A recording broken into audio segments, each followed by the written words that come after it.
ていうかさ、てかさ、というかさ、というか、てか, what the fuck those difference? Hey guys, it's Messiah. Today I want to talk about the difficulty of Japanese. But before we get into it, I just want to say that in general, learning a foreign language is such a beautiful thing. For those of you who might not realize the fact, it's not just about the fact that you'll be able to have a communicate with the people who speak the language that you're learning, or increase your chances to get a better job. But also, learning new language gives you the ability to see things from different angle, different perspective that has a lot to teach us about, culture and history of a country where the language is spoken. So whatever the reason is, whatever the situation you're in, I think people who are learning new language are simply amazing because it takes a lot of guts and time and curiosity and effort to learn a new language. So I really respect you what you're doing, and please keep doing it, and I'm rooting for you. With that being said, I want to talk about difficulty of Japanese because first of all, I'm Japanese, and second of all, Japanese has certain elements that make it difficult to master, which I don't think apply to most languages. I'll go into details about it later. But I'm not here to make you feel like, daunted or like discouraged or anything. I'm sorry if you already feel that way. But I just want to tell you guys, something that you need to get at some point once you determine to learn Japanese. So this video is for those who are planning on traveling to Japan or moving to Japan, or whoever has a chance to, interact with native Japanese people. But this video is not for people who just enjoy anime or like, Japanese drama or whatever the things related to Japan in your country. You'll figure out why. But without further ado, let's get into it. Okay, so in this video, I'm going to explain to you guys why I think Japanese is possibly the most difficult language in the world. Well, obviously, I can't say Japanese is the most difficult language of all because, all languages I can speak are just Japanese and English. And there are also so much elements that make languages difficult, such as pronunciation and, conjugation rules and grammars and intonation and dialects and a lot of things, right? And I have heard of one of the South African languages called Xhosa language, which has 5 different clicking sounds like this.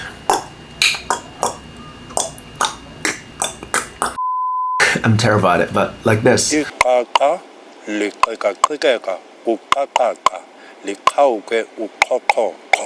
Well, it's impossible for me to mimic it right now. I need to practice it over and over again. I don't even know if I could get better. Or if you look at Arabic letters, some of you might feel like, what the fuck, those like squiggly lines that just, gets in the way of learning or memorizing all that stuff, right? But these difficulties have equations, right? Like rules. Like if you fit the pieces of puzzle, if you solve it, you can figure it out, you can grasp. Once you memorize each Arabic letters, you probably start being able to pronounce it and eventually understand what it means, right? But today, I'm not gonna look at this aspect because being fluent in Japanese simply doesn't mean you master Japanese. Well, what I mean by that is even after you get to the level where you perfectly understand your Japanese grammar and you get a perfect pronunciation and obtain a decent amount of the vocabulary retention, let's say, still you wouldn't master Japanese.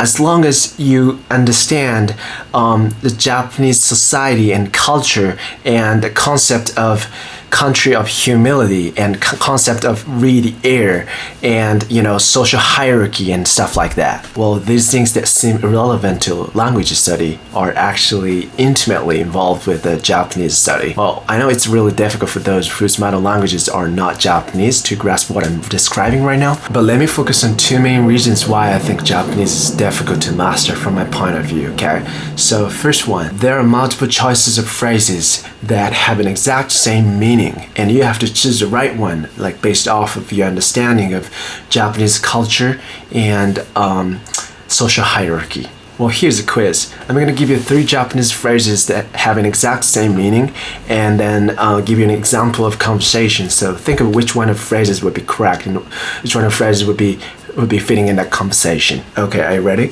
So number 1, わかりました. Number 2, 了解しました. Number 3, 承知しました. Well, for those of you who don't know the meaning of them, it basically means I got it, like I understand, or something like that. Okay, so here's the situation where you're in. Well, your boss at work has a meeting at 3 o'clock and he or she asks you to, book a meeting rooms and set up the projector by 3, and you want to say, I got it. Okay, now here's a question.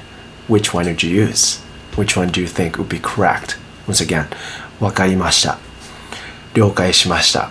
承知しました。Well, two of them would be correct. But if you pick the other one, depending on your boss, they'll get pissed. Well, I don't think they're gonna tell you anything because you said that, but they definitely not received a positive impression from you. So, correct answers are わかりました or 承知しました. Who got it? Who got it? Who got it? Who got it? And the choice you want to avoid is 了解しました. And 了解です sounds like worse. And if you happen to go just 了解, like without this or しました or anything, you just go 了解. That's fucked up. Like you're dead. Like I think you better pack up all the belongings and get out of the office as soon as possible and never come back. The reason why you want to avoid using 了解しました is because your boss is in a higher position than yours, first. Second, they're most likely to be older than you. However, if you research on the word 了解しました on the Google or something, you just say, it's just kanji version of わかりました. So why can't I use 了解しました to a person who is older than you, even though we can just use, わかりました to them instead? That's really good point. That's really valid point. I have no idea. And there's also exception for this. Like if you and your senpai or person who's older than you hit it off and the relationship between you two becomes more like, something beyond coworkers, then there's nothing wrong with the word choice of 了解です or 了解しました. I know what's in your mind. Like in order to master how to just say I got it in Japanese, how much information you have to get, right? Yeah, that's basically what mastering Japanese means. And it's just tip of the iceberg though. But I hope you caught a glimpse of the difficulty of word choice of Japanese. Okay, so let me talk about the second reason why I think Japanese is difficult to master. Alright, so number 2. Japanese can be more free to construct sentences, especially in daily conversation. Alright, so let's think about English sentences. English sentences always include subject and verb, right? And if you ignore all the subordinate clause and everything, it always usually starts with the subject and it comes with verb or a verb, right? For example, that is good or that is extremely good, right? Easy sentence. But each word, of course, cannot be replaced with one another. There's no exception, right? Otherwise, it would be like, extremely is that good, or good that, extremely is, or something like that. That doesn't make any sense. On the other hand, Japanese is more flexible when it comes to constructing sentences in daily conversation. For example, let's say you and your friends are going to shopping and your friends find something extremely good and ask you like, what do you think about it? And you want to say, that looks extremely good, or something. And in Japanese, it'll be like, それマジでいいね, or something like that, right? Oh, by the way, それ is that, and マジで is extremely, and いいね is good, right? Here's the tricky part. それマジでいいね. You can say that. And also, マジでそれいいね. いいねそれマジで. いいねそれマジで. マジでそれいいね. いいねマジでそれ. You see, even though you switch the order of each word, that still sounds like completely natural. 100% natural. 100% natural sounds like a natty. See, look at these muscles. I'm natty boy. I'm natty boy, but I'm not that big though. Who needed that information? That when it comes to daily conversation, Japanese is very flexible as to the order of purchase speech in a subtle way. So much so that Japanese learner can struggle with memorizing all that stuff, like where to fit each part of speech in a sentence they construct by themselves. And another tricky part is that there's no particle in this sentence. Like if you take a Japanese class and you probably be told like それはマジでいいね. Right? Well, actually, this sentence is not suitable for Japanese class because it's too casual. But let me go with this to make it easy, okay? それはマジでいいね. それマジでいいね. それはマジでいいね.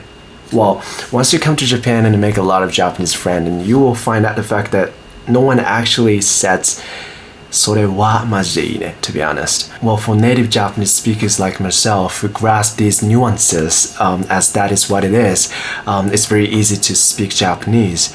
But I wouldn't even want to think like, what if I have to learn Japanese from nothing, like without any knowledge of Japanese. That's crazy. No, thank you. Like, how many Japanese learners can understand these nuances? Like, if you want to say by the way in Japanese, there's a bunch of ways of saying that. Like, ていうかさ、てかさ、というかさ、というか、てか, what the fuck those difference? Well, how about this? I know but, blah blah blah. Like, but to the statement that someone said. Like, I know but, right? In Japanese it'd be like, そうなんだけどさ、そうだけども、そうなんだけど、そうなんだけどね. Alright, well, there are a lot of expression in Japanese to say just one particular thing, and each one has a tiny bit of nuance from others. And in conclusion, I wouldn't want to learn Japanese, period. No, that's not my point. My point is, yeah, Japanese is difficult to master, right? Even though you're fluent in Japanese, like, 拙者何者でござるか、私の名はマサヤと申するものでござる, or something like that. That sounds like natural, but that way of saying, like, is old-fashioned and antiquated. That's crazy. You probably learned from anime, and that's terrible. Well, after watching this video, it might feel like daunting to start learning Japanese, and it definitely discouraged you, didn't I? I'm so sorry about that, but it's definitely worth learning it. So please keep doing what you're doing and never give up, because persistence and repetitions are the key for learning languages in the first place. And if you have a chance to come to Japan, please come and immerse yourself in the Japanese society, and you probably experience a huge culture shock, and you will get out of the comfort zone. But those experiences will help you master Japanese eventually, I believe. And if you're already learning Japanese, never give up. Keep going until you get to the level where you want to be at. And if you have any question about Japanese, please give me a comment in the comment section below, okay? I want to help you guys. And I'm planning on having a special guest for the next video about this topic, and she's from Belgium, and she went to the college in Japan and lives in Japan for over 3 years, and her Japanese is just spectacular. And it's even rude to say that her Japanese is amazing, and I'm super excited to have a conversation with her about how to make your Japanese good and everything.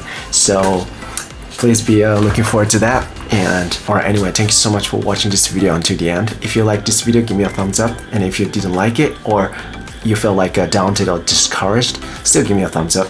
Alright, so I'll see you guys in the next one. Bye.